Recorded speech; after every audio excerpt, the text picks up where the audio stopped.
Yo, yo, yo, yo, yo, what's happening? It's Thru Waters back with another wild episode and flick. Peace to all who's viewing my wonderful expertise in making vlogs. I know it's been a while, isn't it? And hopefully it will be even better once I upgrade my equipment and do a lot of home ones. So this right here is Blazing Through Walks episode number 6. And the time is now 7:54 in Greenwich Mean Time Zone. But yes, it has been a beautiful struggle this week so far. Had some cool moments on top of the hard labor that I'm still going through. So first of all, I passed my SIA door supervision course, brap brap. So I'll be looking to find security jobs as soon as I get my badge and that. In the meantime though, I'm just looking for whatever that comes first, you know.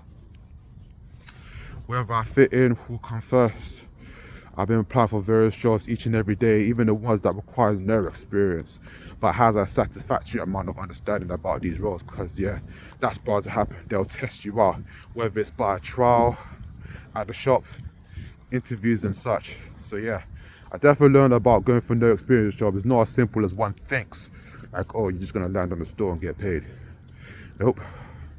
One way or another, it's inevitable from my experience anyways, that I gotta prove it through any sort of practical training. So yeah, I currently got a trial tomorrow.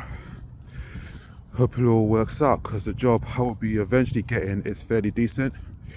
It's not that far from where I live, so yeah. Anyway, this book I've been reading, the Mukaddimah, I've dug into many depths of this book. It actually gave me an all-encompassing idea that it's all at the perspective of the author. Now, I'm not saying that not everything in this book is opinion-based. There are some things I believe that there are facts when he talks about the hidden powers of having group feeling or group solidarity, which comes in families, tribes, dynasties, and such. And having that linkage is actually much more stronger than people having a linkage from different tribes and families. I mean, the only thing is really hindering is just the fear of sacrificing one's own faith and beliefs that has been distilled onto the dynasty to find another faith for many reasons. Like the most basic one is that they find happiness in, becoming more free thinkers or spiritual practicing people than being a Christian, Muslim, Sikhism, and it's not traditional, yes, but it's the norm. Like, there's many people that go out of their tradition for happiness, and it's not out of disrespect, that's just like what it is, Now, before I dive in more into that book, I wanted to touch this subject briefly before I continue. I may have a sense that, there may be like floating opinions here and there that having too much free thinking people will cause chaos. Well, for one, they're not free thinking people, they are chaotic people. Something is going on with their mind to be chaotic. Obviously, if one came from a place of discipline, have a good moral standards occurred from early, then they have the ability to free think whilst being aware of what morals and ethics they have been taught through either religious or practical means. Like, that's a free thinker. A free thinker is somebody that encompasses as much detail as possible to find a best solution starting from himself. Then others, secondary. Some people put like people first, but rather than self, but it always starts within oneself. That's just like the way it is. But yeah, that's the main power of someone that's Sigma. Not that they know everything and not need anybody, because that's impossible. Everyone's gonna need somebody. Yeah, like, and I honestly believe that everybody to a certain extent is a little Sigma, but I feel like I'm a big Sigma, to be honest. And it's nothing to brag or compete against anybody, but that's just how I describe myself. A Sigma is a free thinker on his own, being able to switch ideas at a reasonable amount of time and good pace, makes their struggles alleviate, and there you have it. But anyways, going back to this book now. Yeah, this book is definitely, I would say, an all-encompassing perspective of human civilization, mainly focusing on the Arabs and the Bedouin culture. Looking for pasture. So my glass is falling down. I need to go to the optician to adjust it. But yeah, looking for pasture, becoming hunters in the desert, life, stuff.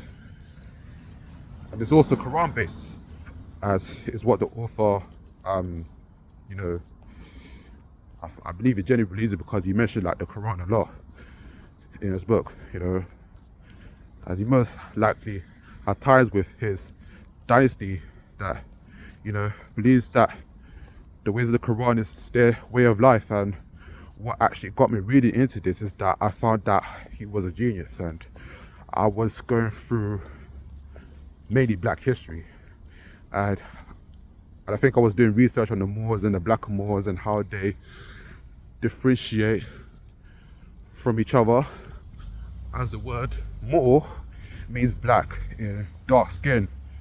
I said by the Romans based on black people in Mauritania. And I just found that, yeah, like he may have like any philosophies that may contribute to the fact of human civilization, in which to a degree, yes he did, but not in a way that I kind of expected as such. I feel that his book is mostly within all of the known facts that he's covered. Yes, granted, but it's still in his perspective in a sense, such as calling animals dumb, which is a bit mad in my opinion. And he's quite prejudiced and racist against black people, not gonna lie. But as I said, like it is, you know, is to be a little respected in the way that it was at the time that he wrote it, which was like around 700 years ago or some shit. Excuse my language.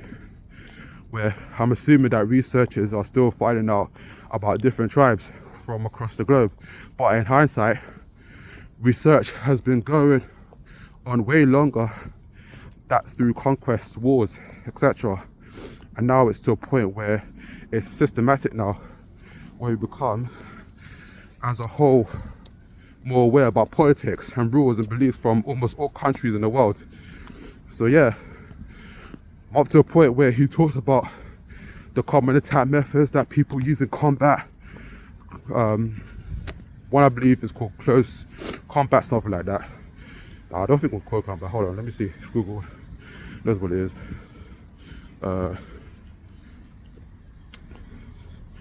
See, close combat. First is attack and withdrawal. Withdrawal.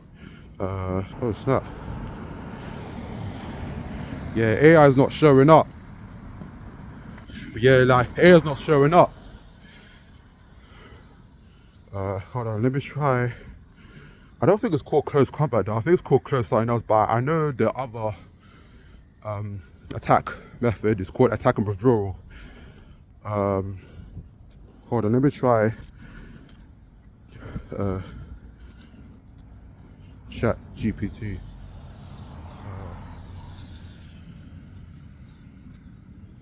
I think it's called no, it's close formation, I believe. I think it's called close formation.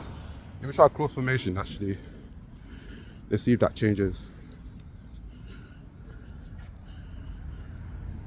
Yeah, it says what is a close order formation. Yeah, I don't know if it's like the same thing, because you know, when I'm doing research, if I state something that is like, yo, if it's like close combat, and if the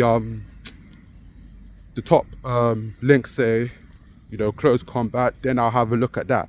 You see what I'm saying? Like not necessarily like through Wikipedia, but from some other source. If it says like attack or withdrawal, then it is what it is, isn't it? So I'm trying to make sure that if I search for something and it comes under a different name, that it means the same thing. So yeah, in that instance, I'm not going to. So I think I'm just gonna try chat GPT, but I believe it's called close formation. Hold on, chat GPT.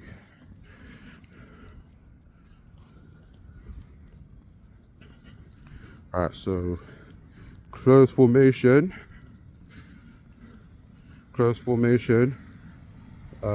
versus attack and withdrawal.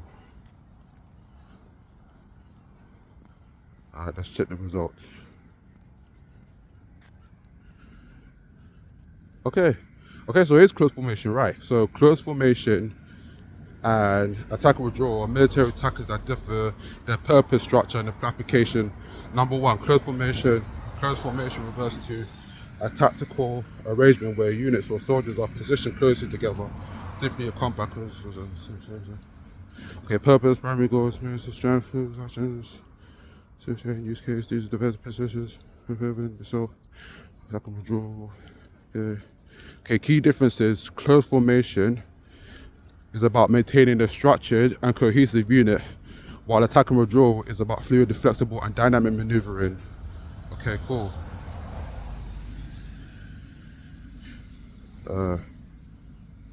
Okay, cool.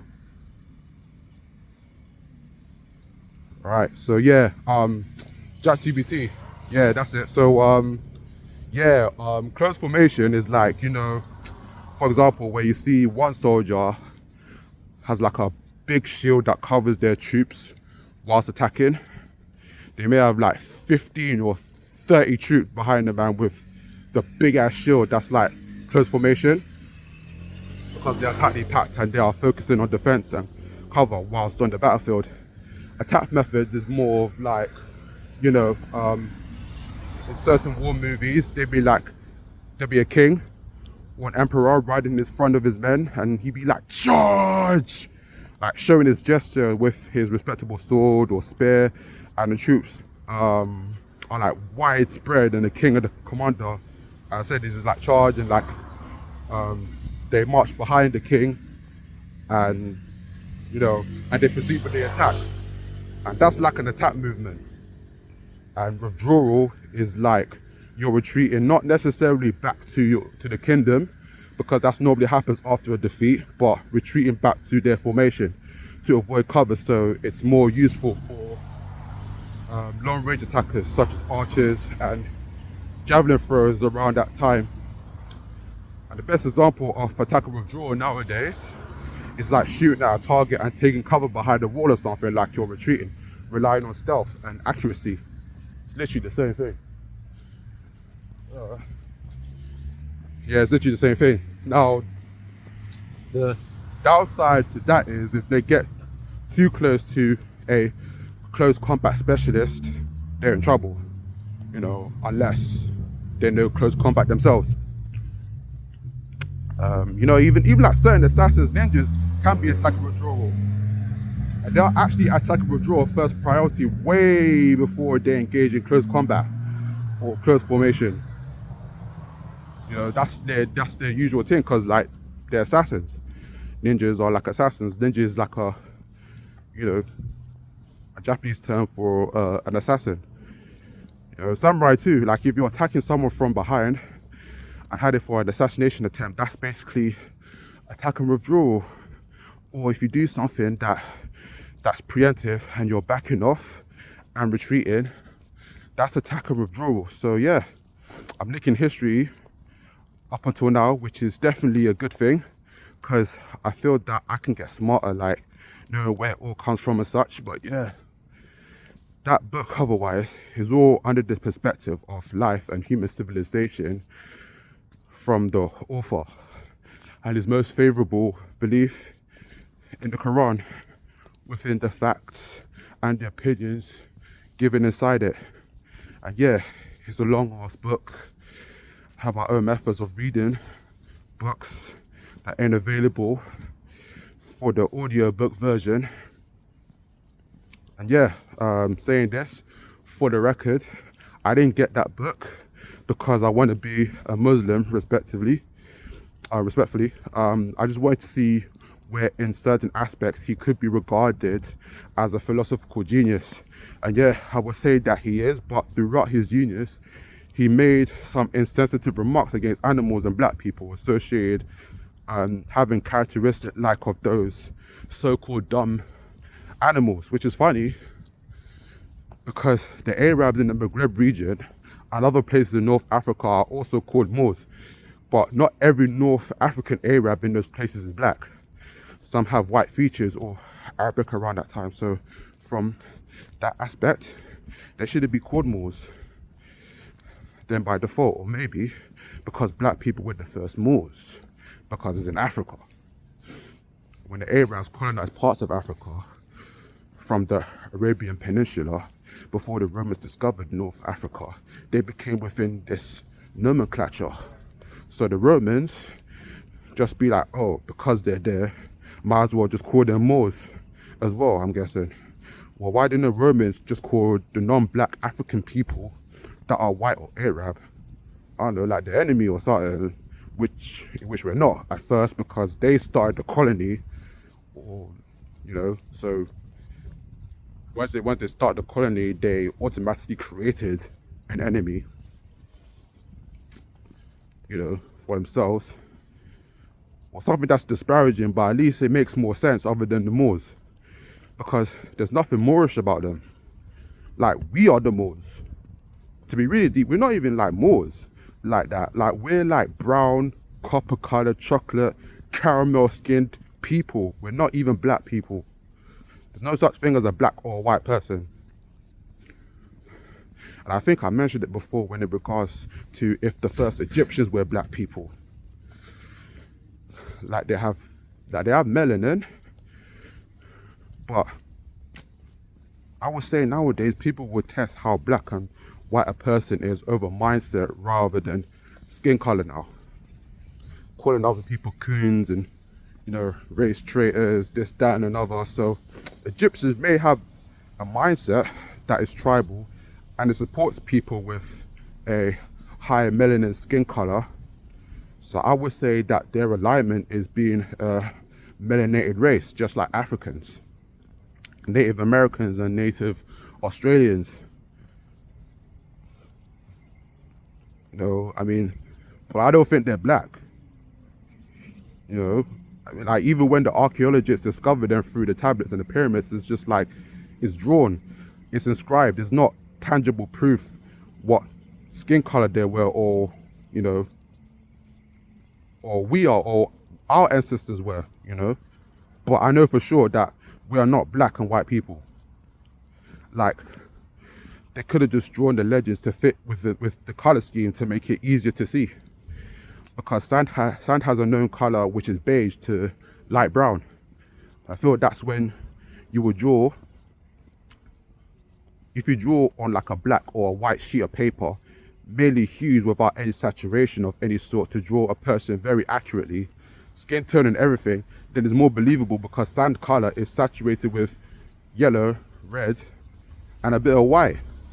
And beige is a shade of brown. So yeah, like, the blackest of all blacks that you've seen, the whitest of all whites that you've seen ain't black or white. Like, look in the mirror, like, look at yourself. Google black, white, whatever. Like, you're not gonna really see a black person or a white person. You're gonna see whatever color God or the creator has given onto them. Like, there's just so many names, yellow bone, red bone, like, you just know, like black is like the void. It's like the color of your TV screen being turned off. That is black. White is like snow, or like the piece of paper that you draw on. If I try to draw a white person using a white crayon, I'm not gonna see anything. I mean, unless if the hair, the hair may differ, the hair may be black, but if it has like a white face, how am I gonna see his white face over a white paper? I just don't, yeah, like, it's funny. Maybe it's just like a new understanding, isn't it? Because we've been taught about like white and black, you know, this this default way of being inside this nomenclature of like describing racial people, you know. But yeah, like, I'm not gonna see anything unless if it's lined paper. Maybe you might see like little something over a white pencil or white crayon. So yeah, it's just mad, you know. But yeah, anything else on the lifestyle menu? Um, yeah, so keto now. So I've been meaning to report that I completed my second week almost 2 weeks ago. And yeah, the results are getting better, cutting out the carbs, not gonna lie. I just had carbs today because I need some way to finish off my leftovers. But other than that, I'm gonna keep pressing on until I reach my ideal overall weight gain, so that will be easier for me to do exercises that requires me handling my own weight effectively. I also have another goal, which is quite the most challenging one for me.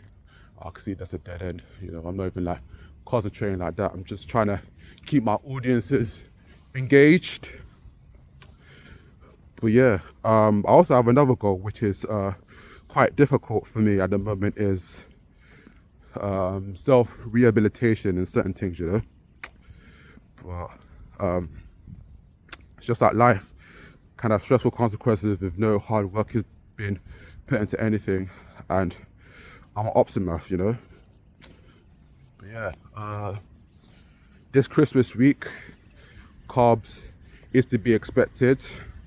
On Christmas Day, like, that's inevitable.